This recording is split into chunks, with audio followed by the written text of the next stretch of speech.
차가 굴러 떨어졌는데 내가 살아나는 게 감사해요. 그냥 무사히 대관령을 내려오는 게 감사해요. 무사히 내려오는 게 더 기적이지요. 저는 그날 이후 반대편 차가 지나가 주는 게 계속 저한테는 기적이에요. 지나가면서 기적 계속 기적. 부딪혔다가 사고 안 나는 게 기적이 아니고, 부딪혔는데 살아나는 게 기적이 아니고, 그냥 지나가 주는 게 기적이죠. 기적. 항상 기뻐하라. 항상 기뻐하라. 항상 기뻐하라. 항상 기뻐하라. 내가 지금 살아있다는 이유 하나만으로.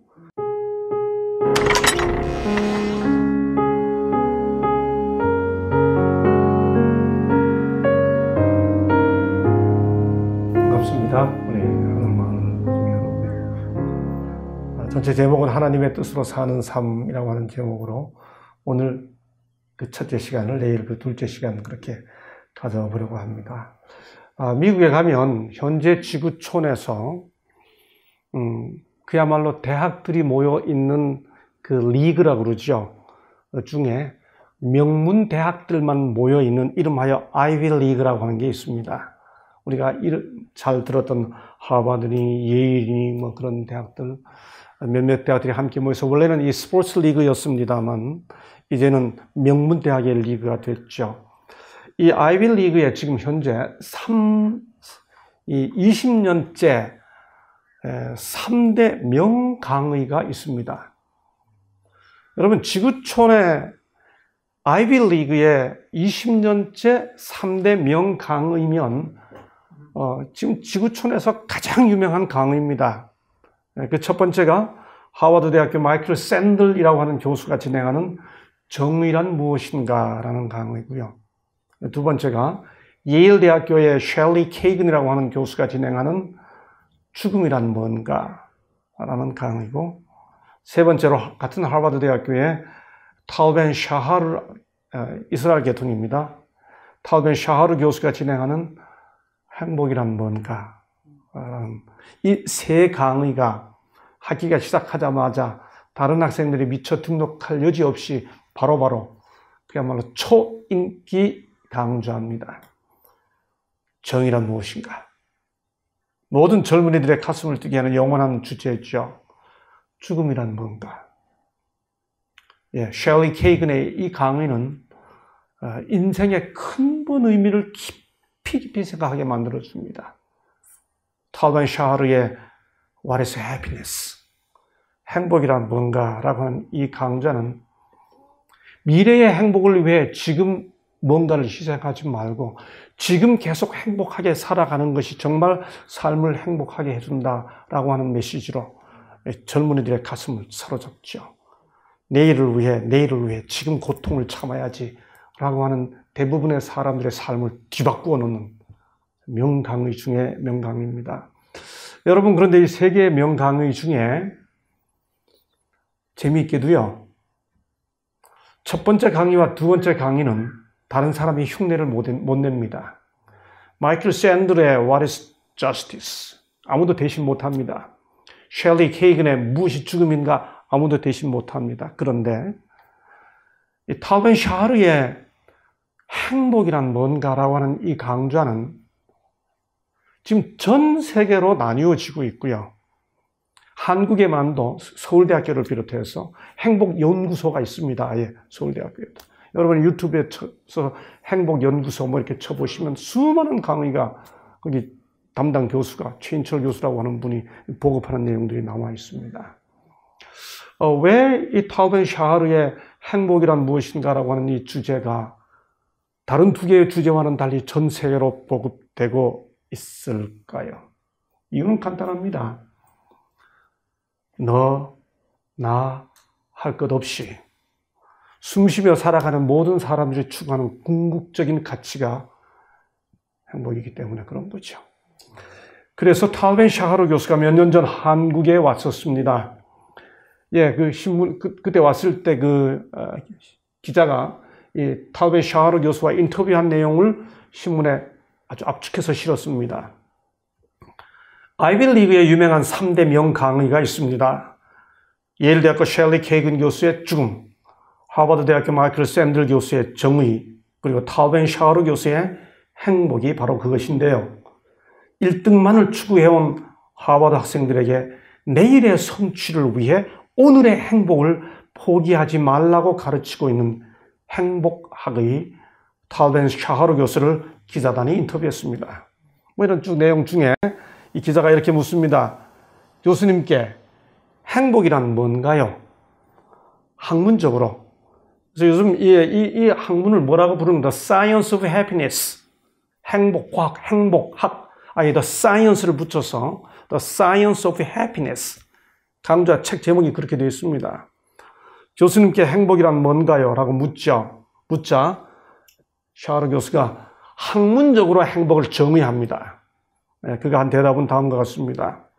행복은 즐거움과 두 번째, 의미에 대한 전반적 경험으로 정의할 수 있습니다. 행복은 즐거움과 의미에 대한 전반적 경험, 이 두 가지 단어. 아주 짧은 표현이지만은 이 말 속에 수많은 연구와 오랜 시간의 강의가 다 압축되어 있습니다. 여러분, 이 개그나 코미디를 듣고 행복하세요? 왜 코미디를 보고 혹은 개그 프로그램을 보고 우차사 프로그램을 보고 웃으면서 행복하다라고 말 못하는가요? 이유는 의미를 느낄 수 없기 때문이죠. 또 때때로 어떤 종교분들 보면 종교 생활을 너무 심각하게 합니다. 진지하게 하는 걸 너무 심각하게 하다 보니 뭐가 없어요? 즐거움이 없어요. 저는 그런 분들 많이 봅니다. 종교 가치를 추구하다가 진지한 걸 너무 심각해집니다. 얼굴에 즐거움이 없습니다. 행복은 즐거움과 의미에 대한 전반적 경험. 이게 무슨 말일까? 그러려면 생각을 바꾸어야 합니다. 관점을 바꿔야 하죠. 탈벤 샤흐르 교수의 이런 접근을 시작하기 위한 가장 첫 번째 단계는 바꾸는 겁니다. 여러분, 똑같은 현상이 발생되는데요. 그 똑같은 상황을 접하는 사람들이 절대로 그 현상을 다 똑같이 받아들이지 않습니다. 누군가는 이렇게, 누군가는 이렇게, 누군가는 이렇게 다 다르게 받아들이죠. 내가 지금 겪고 있는 경험을 다른 사람들이 다 똑같이 나처럼 똑같이 받아들이고 기뻐하거나 아파하지 않습니다. 누군가는 또 다르게 받아들이고 있죠. 여러분, 이게 뭐죠? 두 사람이 마주보고 있나요? 아니면 하얀 나무 잔인가요? 여러분은 뭘 보시나요? 이게 쥐인가요? 고양이인가요? 고양이로 보이시나요? 쥐로 보이시나요? 하얀 걸 보시는 분은 고양이고요. 쥐고요. 전체를 보면 고양이겠죠. 여러분, 하얀 박쥐가 날고 있나요? 까만 박쥐가 날고 있나요? 아무리 싸워보셔도 내가 보는 대로 보입니다. 세상은요, 내가 있는 대로 본다고 생각하지만 사실상 보는 대로 있는 경우가 참 많습니다. 많은 경우예요. 여러분, 까만 새가 왼쪽으로 날고 있나요? 하얀 새가 오른쪽으로 날고 있나요? 다 자기 보는 대로 날고 있습니다. 나는 지금 무엇을 보고 있느냐 하는 거죠. 어떤 여자분이 외투를 입고 걸어가고 있나요? 큰 얼굴이 하나 보이시나요? 어떤 여자분 얼굴이 보이시나요? 꽃과 나비가 보이시나요? 네? 꽃하고 나비인가요? 아니면 어떤 여자분 얼굴인가요? 그렇죠? 예? 다 보는 대로 보여요. 여러분, 어떤 분이 말 타고 걸어가는 게 보이시나요? 아니면 큰 할아버지 얼굴이 보이시나요? 둘 다 보이시죠? 보이는 대로 보이시는 거예요. 마찬가지입니다. 말 두 마리가 보이시나요? 아니면 어떤 여자분 얼굴이 보이시나요? 보는 대로 보이시는 거예요. 마찬가지입니다. 두 사람이 기타 치고 노래 부르는 게 보이나요? 할아버지, 할머니가 마주 보고 있는 게 보이시나요? 여러분, 이 글자는 뭐죠? 예, 어떤 분은 까만 걸 보는 분은 hate라고 하실 거고요. 하얀 걸 보시는 분은 love라고 하실 겁니다. 뭘 보느냐 하는 게 결국은 내가 보는 대로 보고 있다는 거죠. 똑같은 장면인데 누군가는 love를 보고 있고요. 누군가는 hate를 보고 있는 거죠. 절대로 내가 지금 보고 있는 내가 지금 겪고 있는 어떤 일들을 모두가 다 나처럼 보고 있지는 않습니다. 그렇다면 행복하게 보도록 선택할 수 있는 거죠. 헤이트로 안 보고 러브를 보겠다고 선택할 수 있는 거죠. 예, 제 눈의 안경이란 말이 있습니다. 맞아요. 우리 모두는 제 눈의 안경입니다. 내가 보고 있는 대로 보는 것이 사실입니다. 우리 모두는 절대로 모든 걸 다 볼 수 없습니다. 절대로 우리 모두는 주관적인 판단을 벗어날 수가 없습니다. 제 눈의 안경이에요. 문제는 무슨 안경을 쓰느냐 하는 거죠. 예? 신앙도 안경 쓰는 겁니다. 신앙이 뭔가요? 세상과 인생을 바라보는 나의 프레임을 바꾸는 게 신앙입니다. 복음이라고 하는 안경으로 내 인생과 저 세상을 복음이라고 하는 안경을 거쳐서 보겠다고 하는 선택. 그게 신앙이에요. 나는 끝까지 HAT로 보겠다. Right? It's your choice. 나는 LOVE로 보겠다. 그게 내 선택인 거죠. 신앙이란 세상과 인생을 바라보는 프레임의 변화입니다.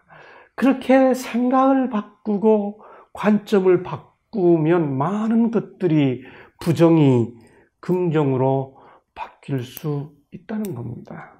그렇게 보면 어느 날 문득 자살이 뒤집어서 보면 살자로 보이는 거죠.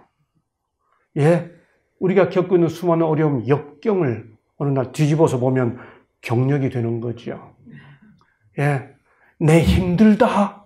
이걸 뒤집어서 읽으면 다들 힘내로 뒤집어 치는 거죠. 바꾸어 볼 수 있다는 겁니다.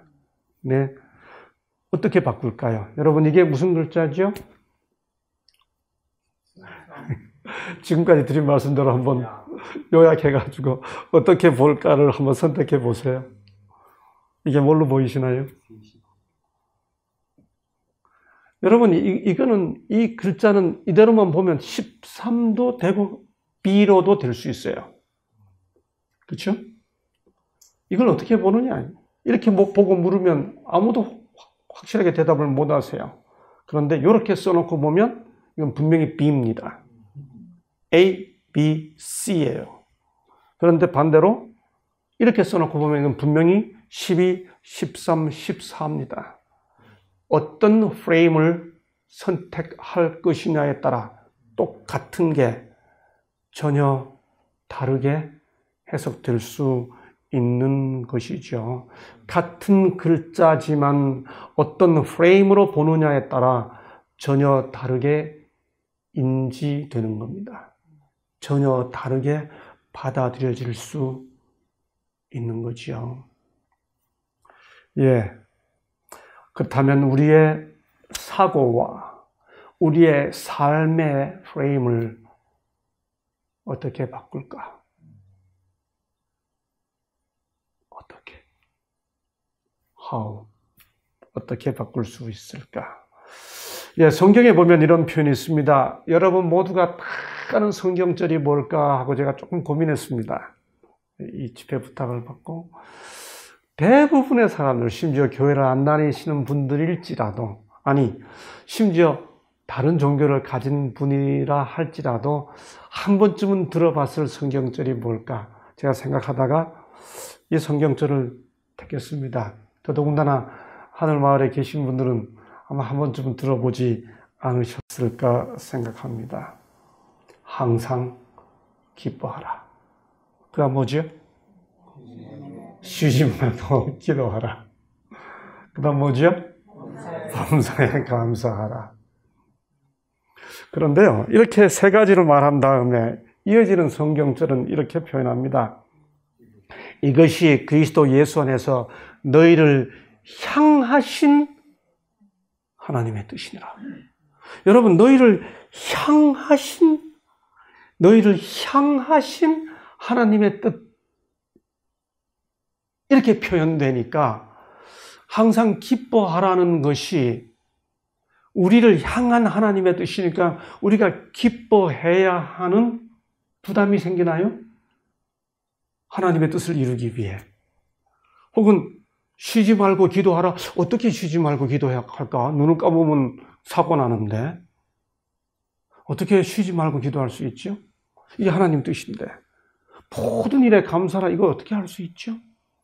여러분, 하나님이 이 항상 기뻐하고 쉬지 말고 기도하고 범사에 감사하는 것이 우리를 향한, 다시 말해 우리에게 기대하는 하나님의 뜻이라면 우리가 그렇게 해서 하나님께서 뭘 얻으실 수 있으세요? 여러분, 그런데 여기 너희를 향하신 하나님의 뜻이라는 이 표현을 쉬운 성경은 이렇게 번역하고 있습니다. 다른 성경입니다. 항상 기뻐하십시오. 쉬지 말고 기도하십시오. 모든 일에 감사하십시오. 그 다음, 이것이 그리스도 예수 안에서 여러분을, 아까는 여러분을 뭐한, 이번엔 여러분을 위한. 이게 무슨 뜻일까요? 여러분, 우리가 기뻐하는 게 하나님께서 우리가 기뻐하는 걸 필요하셔서 우리 보고 기뻐하라고 말씀하시는 거예요. 우리가 기뻐하면 그 기뻐하는 것이 우리에게 좋기 때문에 우리 보고 기뻐하라고 말씀하시는 거예요. 기뻐하는 것이 당신이 필요해서가 아니고 우리 주님이 우리가 기뻐하는 것을 본질적으로 필요해서가 아니고 기뻐하는 것이 우리에게 좋기 때문에, 기뻐하는 것이 우리를 위한 것이기 때문에 주님이 우리 보고 기뻐하라고 말씀하신다는 거죠. 질문을 하나 드리겠습니다. 행복하면 기뻐하나요? 기뻐하면 행복해지나요? 생각해 보십시오. 대답하지 마시고요. 예. 왜 우리가 항상 기뻐하는 것이, 그 세 가지 중에 첫 번째, 항상 기뻐하는 것이 우리를 위한 하나님의 뜻일까? 기뻐하는 것이 주님을 위한 것일까? 나를 위한 것일까?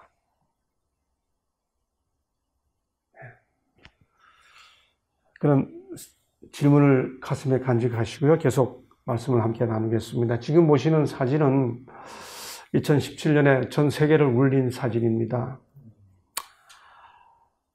중국에 있었던 일인데요. 쓰촨성 네이장시에서 아기가 태어났는데 2살인데 시한부 생명을 살게 되었습니다. 아빠는 장리용이라고 하는 젊은 아빠였는데, 아빠가 딸이 태어나자마자 이 시한부 삶을 살게 된 그 사실이 너무 안타까워서 이 철모르는 딸이 마침내는 자기 곁을 떠날 것을 생각하면서 딸이 눕게 될 그 무덤에 젊은 아빠가 들어가서 딸이 혼자 거기 들어가지 않는다는 사실에 추억을 만들어 주려고 딸을 보시는 것처럼 팔에 안고 하루 종일 아빠가 딸하고 같이 누워있는 거예요. 이 장면이 TV에 방송되고 언론으로 소개되면서 전 세계를 울렸습니다. 저는 언제부턴가 어느 곳에 이런저런 강연 부탁을 받아서 가게 되면 가까운 곳에 있는 우리 모두가 다 아는 분들의 무덤을 순례합니다. 정치적 입장과 아무 상관없이 2016년 저쪽 남쪽에 강연 부탁을 받아 가게 됐을 때 봉하마을에 들러서 우리 노무현 전 대통령의 무덤과 부흥리 바위 앞에서 사진을 찍었습니다. 생각을 하는 거죠. 제가 30년 세월을 보내고 있는 삼육대학교 가장 가까운 산흥에 보면 영락동산이 있습니다. 그 영락동산 제일 위에 올라가면 한경직 목사님, 한국 모든 크리스천들의 사표로서 저분처럼 살면 좋겠다라고 존경을 한 몸에 받는 한경직 목사님과 사모님의 무덤이 있습니다. 목사님 어느 날 저녁 목사님의 묘소를 방문하고 정말 청빈하게 사표로 살아가신 목사님의 삶을 깊이 묵상하며 기도하는 시간을 가졌습니다. 늘 강의를 위해 학교를 가다 보면 저는 고속도로를 타기보다는 양평 쪽 한강을 따라 학교를 갑니다. 저는 도로는 별로 싫어합니다. 늘 길을 좋아하지. 도로는 IC에서부터 IC 나갈 때까지 나가야만 목적인데 길은 간 자체가 목적이잖아요. 예수께서 나는 도로요 하지 않고 나는 길이요 하셨잖아요. 그래서 늘 그 한강을 따라 이렇게 가는데 그 양평을 지날 때 보면 거기 갑산공원이 있습니다. 작년, 재작년 우리 모두가 다 잘 아는 최진실, 최진영 남매 무덤이 있습니다. 가지고 생각을 하는 거죠. 제가 이렇게 어떤 그 강연 부탁을 받았을 때 이런 곳을 방문하는 이유는 딱 하나뿐입니다. 내가 지금 살아있다는 그 삶의 의미가 얼마나 큰지를 몸으로 체험해 보는 것이죠. 얼마 전에는 구리에서 집회를 했습니다. 우리 모두가 다 아는, 제가 대학생들에게 물어보면 아무도 몰라요. 어떻게 이분을 모를 수 있냐고 물어봐도 전혀 몰라요. 우리 이주일 선생님, 코미디의 황제, 참 안타깝게도요, 이분의 묘가 없어졌습니다. 묘 자체가 지금 없어요. 어디가 있는지도 모릅니다. 그 내용이 2017년 9월 14일 신문기사로 언론에 다 소개됐었죠. 무릇 산 자는 죽을 줄을 알되 죽은 자는 아무것도 모르며 내가 어떤 일을 하든지 내 힘을 다해서 해라. 내가 들어갈 무덤 속에는 일도 계획도 지식도 지혜도 없다. 나는 하나님 믿으니까 괜찮다고요? 아니요. 성경은 사람은 숨 한 번 끊어지면 흙으로 돌아가니 그가 세운 모든 계획이 바로 그날로 다 사라지고 만다. 무슨 영혼이 살아서 찬양하고 감사하고 그런 말 성경은 안 합니다. 뭐라고 말하나요? 죽으면 아무도 주를 생각할 수 없습니다. 성경이 하는 말입니다. 무덤 속에서 누가 주를 찬양할 수 있다는 말입니까? 여러분, 이 모든 성경 말씀들은 무엇을 말하기 위한 것인지 아세요? 찬양하고 싶어? 지금 해, 그 말입니다. 내일의 행복을 위해, 내일의 성취를 위해 지금의 행복을 포기하지 말라는 그 말을 하고 있는 거죠. 칼빈 샤르 교수가 말하고 있는 내용을 성경이 이미 다 말하고 있는 겁니다. 또 뭐라고 말하나요? 죽은 사람은 주님을 찬양하지 못한다. 침묵의 세계로 내려간 사람은 어느 누구도 주님을 찬양하지 못한다. 이걸 다 다른 말로 대입하면요. 사랑하고 싶은 것, 감사하고 싶은 것, 기억하고 싶은 것, 표현하고 싶은 것, 미루지 말고 지금 해, 그 말입니다. 여기 사자가 있고 개가 있습니다. 그림 보시죠. 여러분, 그런데 백수의 왕이라고 하는 사자가 있고요. 그야말로 개입니다, 개. 한국 사람들이 욕할 때 가장 많이 쓰는 단어잖아요. 개인데, 개는 살아있습니다. 여러분, 사자지만 죽었어요. 그런데 이 죽은 사자와 산 개를 딱 비교한 하나님 말씀이 있습니다. 성경 말씀이 있습니다. 성경이 뭐라고 말하는가 하면 이렇게 말합니다. 산 개가 죽은 사자보다 나음이라. 무슨 뜻입니까? 무슨 권력을 가졌든 무슨 부귀를 가졌든 지금 숨쉬고 있는 나보다, 내가 지금 단지 숨쉬고 있다는 그 이유 하나만으로 모든 사람보다, 이미 떠난 사람보다 내가 지금 더 낫다는 말을 성경이 말해주고 있는 거죠. 어떻게 항상 기뻐할 수 있나요? 삶은 고통도 있고 아픔도 있는데 어떻게 항상 기뻐할 수 있나요? 항상 기뻐하라는 말은 도대체 무슨 이유로 그런 가르침을, 그것이 하나님의 뜻이라고 우리에게 말해주고 있을까요? 여러분, 전분세락이라는 한자 사자성어가 있습니다. 어렵죠? 굴러간다. 똥이란 뜻입니다. 세상의 락, 즐거움이다. 굴러가는 똥이 세상의 즐거움이다. 이 전분세락이라는 어려운 사자성어를 영어로 표현하면 뭔지 아세요?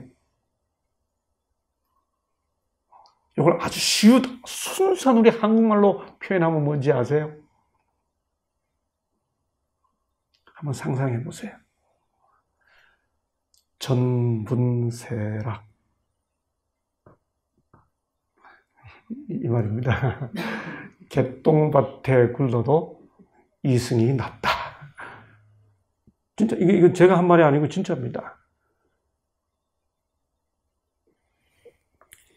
이 말의 영어 표현이 좀 전에 보셨던 living dog is better than dead lion.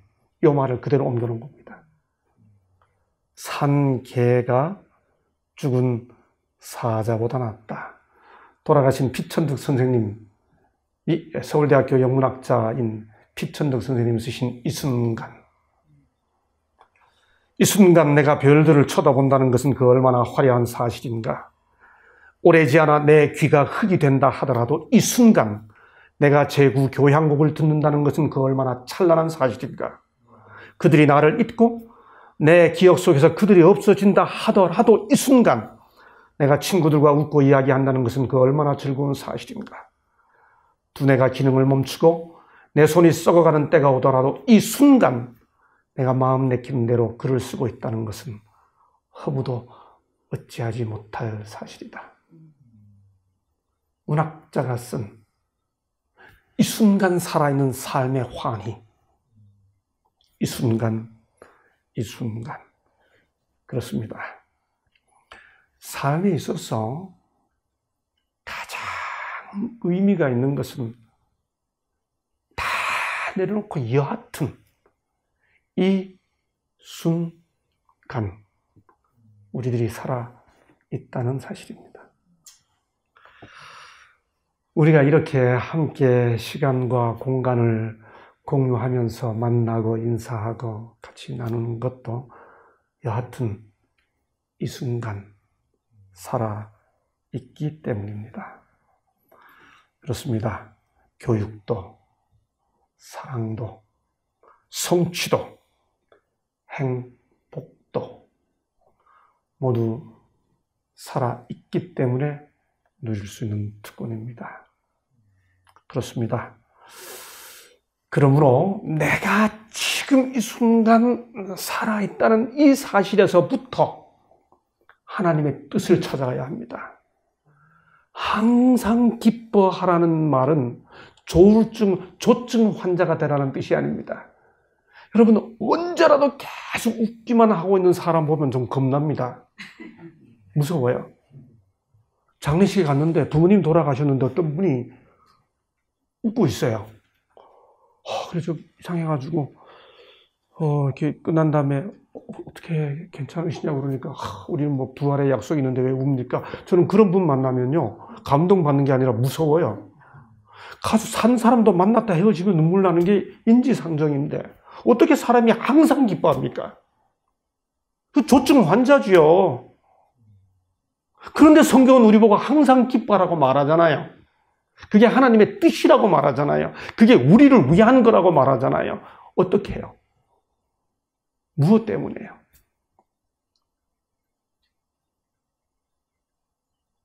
단지 지금 내가 산 어떤 인생을 살고 있다 하더라도 죽은 사자보다 살아있다는 사실이 내가 내 인생이 개 같다 할지라도 죽은 사자보다 낫다는 사실에서부터 항상 기뻐할 수 있는 것이 출발되어야 한다는 거죠. 예, 그것보다 더 중요한 건 없습니다. 지금 여러분 여기서 사진 보시고요. 저를 좀 찾아주시기 바랍니다. 50년 전 저의 모습입니다. 동그라미 쳐놨는데도 못 찾으면 제가 설명할 길이 없습니다. 예, 제 고향에서 초등학교 6학년 때 소풍 가서 찍은 사진입니다. 예, 뒤에 있는 분들이 제일 저쪽에 서 있는 분이 저희 지금 같이 둔내에 사는 저희 누님이시고요. 그다음에 다 친척들입니다. 사촌 동생들, 뭐 고모, 그다음에 동생들입니다. 지금 보면 이름들이 참 재미있어요. 뭐 다 자 이렇게 끝나는 이름들이기도 하고 그렇습니다. 이렇게 초등학교 6학년이던 요때, 꼭 요때 제가 이런 걸 하나 개울에서 주웠습니다. 여러분 그 시골 아이가 개울에 가가지고 반두라 그러는데 우리 원장님 옛날 반두라는 거 써봤어요? 물고기 잡는 거 개울에서, 그렇죠? 족대라고 그러죠. 그래가지고 이제 물고기 이렇게 잡는데 개울에서 물고기 이렇게 잡다가 보니까 이런 게 하나 나왔어요. 이게 그때 사진 제가 찾다가 이거 찾았습니다. 이런 게 이렇게 나왔는데 제가 보니까 그때 이렇게 물고기 잡다가 이걸 주워가지고 보니까 이게 너무 갖고 놀기 좋은 거예요. 뭐하고 비슷한가 하면 그 당시 초등학생들은 운동회를 했는데 운동회면 늘 곤봉 돌리기를 했습니다. 다 이렇게 곤봉 돌리기를 하고 이렇게 일종의 매스 게임을 했죠. 근데 보니까 이게 곤봉하고 너무 비슷한 거예요. 제가 이걸 안고요. 제가 이걸 안고 친구들이 한 10명이 저를 따라왔습니다. 강원도에서 장작 패는 것을 못하기라고 합니다. 그래서 이걸 안고 와가지고 장작 패는 이런 데다가 올려놓고, 그 다음에 여기 이 꼬리를 잘라버리면 너무 갖고 놀기 좋겠어요. 그래서 이걸 못하기 위해다 올려놓고 도끼를 들고 제가 꼬리를 치기 위해 이렇게 들고 뒤에 친구들이 다 보고 있는데 막 내려치기 직전이었습니다. 이렇게 들고 딱 이렇게 치려고 그러는데 저쪽 마당 건너 부엌에서 아버지가 나오시면서 뭐하냐 그래요. 제가 아버지 여기 강원도 말로 무쇠를 쇠꼽이라고 그럽니다. 아버지 여기 쇠꼽 곤봉이 있어요. 이렇게 하니까 쇠꼽 곤봉? 이렇게 와보시더니 막 기겁을 하시면서 아버지 팔을 들어 제 뺨을 이렇게 치시면서 뭐라고 그러시는가 하면 이놈의 새끼가 죽으려고 이렇게. 여러분 그게 박격폭탄이었습니다. 만약 그때 그게 뭐 한 2, 3초나 됐는지 모르겠어요. 제가 도끼를 들고 이렇게 딱 치기 직전이었는데 뭐하냐 하는 그 순간이 없었더라면 저는 물론이고 제 주위에 있었던 제 친구들은 아마 다 크게 잘못됐겠죠. 50년 전 이야기입니다. 한 사람이 지금 이 순간 여기 이렇게 앉아서 같이 얼굴 보며 이야기하려면 여러분이 살아오신 50년, 60년, 70년 세월 동안 그런 순간들이 얼마나 많이 지나갔을까를 생각해 보자는 거죠. 뭐가 기적인가요? 저는 아이들 둘이 있습니다. 지금은 다 이제 다 자기 가정들을 꾸려서 다 떠났고, 이제 한 놈은 미국에 살고 한 놈은 영국에서 살고 이렇게 지금 이 코로나 시대에 그야말로 국제 소식을 듣고 있습니다. 예, 저와 제 아내가 여보 우리 애들이 우리 품을 떠나기 전에 대한민국이 이게 삼면이 바다라 반이 섬이라 한 반도인데 애들 우리 품 떠나기 전에 한번 이 바닷가로 쫙 한번 가족 여행을 한번 하자 그래서 아이들을 데리고 2009년에 열흘 가족 여행을 계획했습니다. 이 사진은 첫날 해넘이 채화대, 저 이제 서해안으로 가서 해 지는 거기서 찍은 사진입니다. 이쪽 그 호남 쪽으로 끝에 땅끝 마을에서 다시 배 타고 망끝 마을로 가서 보길도라고 하는 고산 윤선도의 어부사시사 나오는 그 배경인 거기 가서 찍은 사진입니다. 호남 쪽 끝이죠. 다시 배 타고 나와가지고 한산섬 영남 쪽 끝, 한산섬에 가서 또 다 보고 그렇게 가족 여행을 하고 이제 드디어 동해안으로 올라오는 길입니다. 이건 부산의 그 태종대에서 찍은 사진입니다. 올라오면서 이제 울진 삼척 대게에서 사진 찍었습니다. 그렇게 해서 이제 강릉으로 와가지고 서울로 오면 됩니다. 그렇게 울진을 지나 삼척을 지나 이제 강릉을 향해 막 오고 있는데 해변가에 얼핏 지나는 순간, 지금은 길이 굉장히 넓어졌습니다만 얼핏 지나가는 순간에 딱 지붕 위에 보이는 그 지붕 위에 어떤 글씨가 딱 보이는데 무슨 교회라고 하는 글자가 스쳐 지나가면서 보였습니다. 그래서 순간적으로 한번 들렀다 갈까? 이렇게 하고 제가 차를 후진하고 들어가서 이렇게 조그만 해변가로 이렇게 들어가는데 내외분이 나와가지고 마당에 서 있다가 훌쩍 웃으면서 저희를 맞아요. 저를 아세요? 이렇게. 교수님. 우리 학생 학부형이에요. 제가 지금 가르치는 학생. 반갑다 그러면서 뭐 하룻밤 자고 가라 그러는데 보시는 대로 두 아이가 이때 다 대학생이기 때문에 어른들이 반가우면 애들은 지루하죠. 자고 갈까? 가져요. 하룻밤만 자고 가자. 그분이 아주 내일 아침 새벽에 바닷가 나가서 뭐 이게 어망 끌어올리고 물고기 잡는 거 다 보여주겠다 그러면 너무너무 하고 싶은데 자고 갈까? 가져. 저도 좀 섭섭하지만 할 수 없이 밤 10시 반쯤 출발했습니다. 그래서 출발한 지 한 5분쯤 가는데 아무도 오지 않는 경사진 길입니다. 저는 시속 한 30km 정도로 가고 있었죠. 맞은편에서 이렇게 차 한 대가 내려와요. 오른쪽은 낭떠러지였습니다. 해변가 낭떠러지. 저는 천천히 가고 옆에서 아내가 잠들어 있었고 뒤에서 딸아이가 그 집 그 아들 전화해가지고 오빠네 집에 갔다 와요 하고 전화하고 있었고 아들은 졸고 있었습니다. 그렇게 운전해가고 있는데 저는 다 봤습니다. 맞은편 차가 브레이크를 하나도 밟지 않은 채 그대로 제 차로 돌진했습니다. 그 순간 저는 봤습니다. 이게 사고 직후에 차가 낭떠러지 끝까지 밀려간 사진입니다. 뒷문이 떨어졌고요. 119 대원이 어떻게 왔는지 저는 지금도 기억 못합니다. 앰뷸런스가 2대가 왔고 저와 딸이 같이 타고 아내와 아들이 같이 타고 삼척 의료원으로 옮겨졌습니다. 저는 멀쩡합니다. 근데 어떻게 누가 연락했는지 왔는지 저는 지금도 모릅니다. 근데 무슨 정신이 있었는지 제가 계속 뭐라고 이야기했는가 하면 저는 서울에 있는 삼육병원을 가야 됩니다. 그랬습니다. 그래서 앰뷸런스를 타고 그 새벽에 다시 서울로 올라왔습니다. 큰 사고였습니다, 사실. 여기 차문이 뒷문이 다 떨어져 있는 그런 상황이었습니다. 다행히 보신 대로 차가 그분이 졸음 운전을 하셨습니다. 아우디 차를 몰면서 연세 드신 어른 2분이셨는데 어디 갔다 오시다가 조셔가지고 하나도 밟지 않은 채 그대로 제 차를 받았습니다. 그래서 우리 가족 여행은 이렇게 끝났습니다. 내 가족이 다 병원에 입원해서 한 달 동안 입원해 있었죠. 이 사고로 우리가 어떻게 됐을까요? 여러분, 제가 지금까지 어디 가서 이 이야기 하면서요, 이 이야기 끝난 다음에 박수 안 친 데는 여기가 처음입니다. 내 가족이 교통사고를 이렇게 당했는데 저 양반이 별일이 없으니까 지금 와서 이 이야기를 하고 있지 않겠어요. 여러분 참 점잖으시네요. 정말 제 내자는 한 달 동안 가슴이 아파가지고요. 예, 저희 내자가 이 안에 뭐 폐랑 젊어서부터 많이 알았기 때문에 사실 한쪽 폐가 거의 없습니다. 그런 상태에서 압착이 너무 심해가지고 숨을 잘 쉬기 힘들어했고, 제가 뒷문을 열었을 때 아들이 피를 범벅을 하고 있었습니다.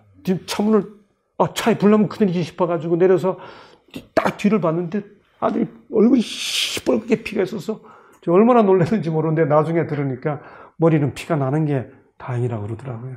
여기를 깨져가지고 지금도 이렇게, 딸은 이상합니다. 이 정면을 부딪혀가지고 이 치아가 새까맣게 변색됐는데 무슨 일인지 모르겠습니다. 신경이 안 죽었는지 결국 바뀌지 않고 치아를 그대로 유지하게 돼서 참 다행이죠. 참 감사합니다. 여러분, 그런데 저는 이 사건 이후에 제 나름대로 참 깊은 걸 경험한 게 하나 있습니다. 그게 뭔가 하면 내가 아무리 늦게 가고 아무리 방어 운전이 아니라 뭐 천천히 가고 시속 30km로 가고 있어도 맞은편 차가 와서 받아버리니까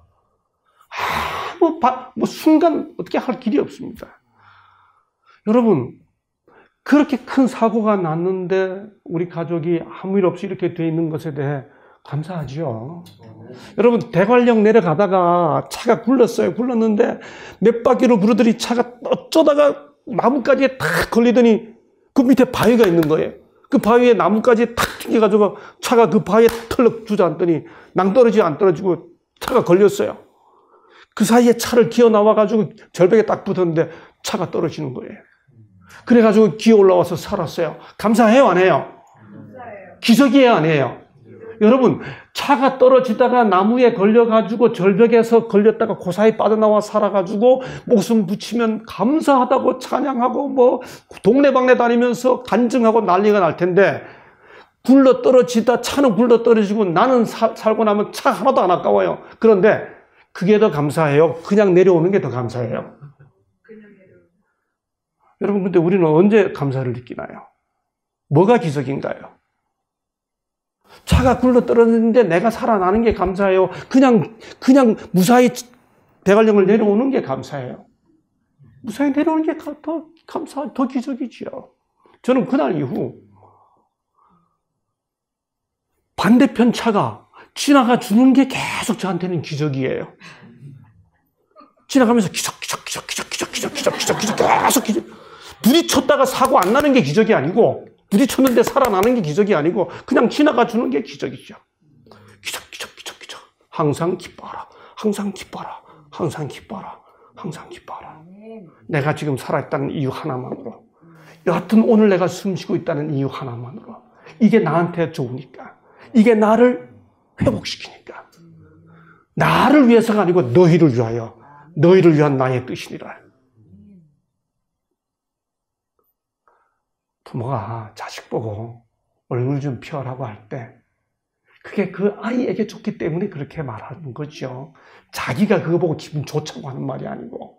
물론 부모는 웃는 아이 보면 부모 마음도 기뻐요. 하나님께서 그걸 내 뜻이라고 말씀하실 때는 그게 우리에게 좋기 때문에 그러신 거죠. 예, 죽을 뻔하다가 살아난 것보다 여하튼 지금 내가 살아있다는 사실 하나가 얼마든지 감사할 수 있는 이유라고 하는 차원으로 다시 삶과 세상을 보기 시작하는 것. 예, 법륜 스님이 말했잖아요. 아침에 눈을 뜨면 오늘도 살았네? 한 번씩만 외쳐보세요. 살았다는 느낌보다 인간에게 더 좋은 에너지를 주는 것은 없습니다. 인생에 너무 많은 의미를 두지 마세요. 항상 현재 살아야 합니다. 현재 가장 중요한 것은 지금 살아있다는 것입니다. 예, 크리스찬들은 이렇게 고백합니다. 내가 지금 숨쉬고 있다는 것. 그거 하나님 은혜야. 나의 하나님이시여, 나의 피할 바위시여, 나의 방패시여, 나의 구원의 뿌리시여. 그래서 이렇게 노래합니다. 내가 지금 사는 것 주의 크신 은혜요. 그렇게 노래합니다. 내가 지금 사는 것, 주의 크신 은혜요.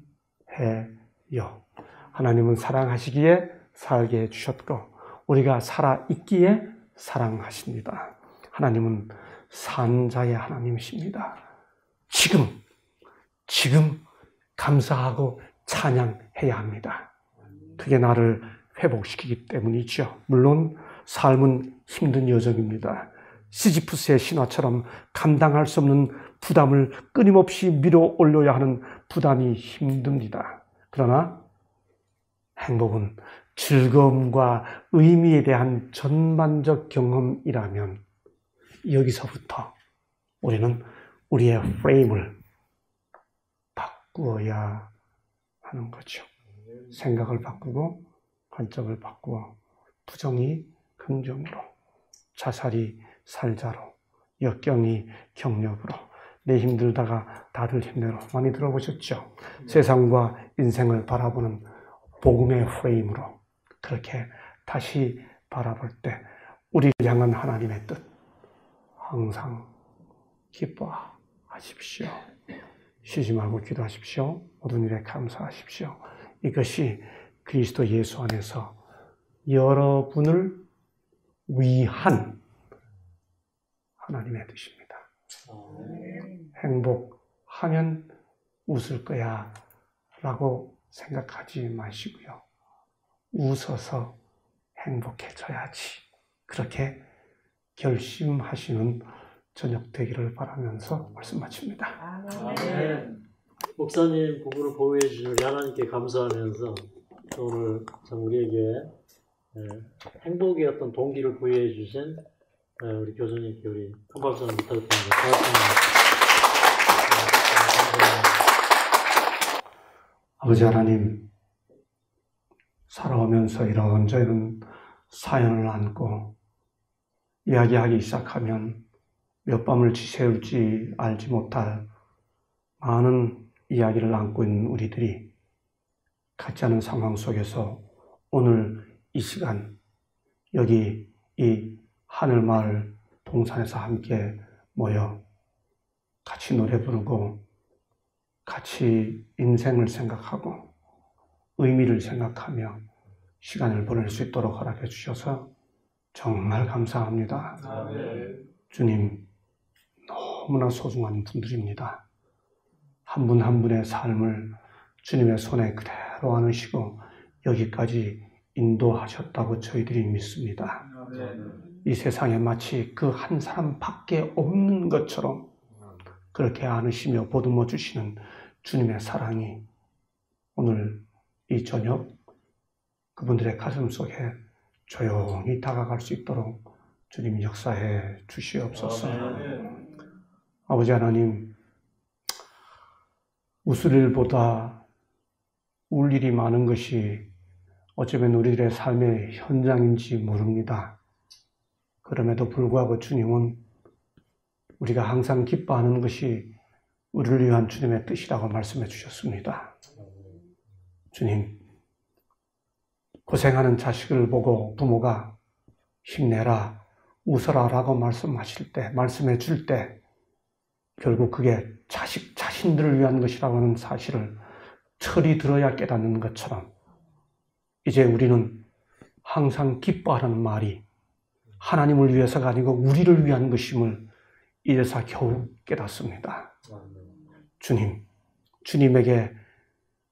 주님께서 그렇게 말씀하실 때 그 속에 담겨있는 축복의 의미를 잘 실천해서 누릴 수 있도록 그렇게 선택한 힘을 우리에게 허락해 주옵소서. 아멘. 행복해지면 웃어야지, 행복해지면 웃어야지. 어쩌면 그러다가 평생 인상 쓰며 살아왔는지 모릅니다.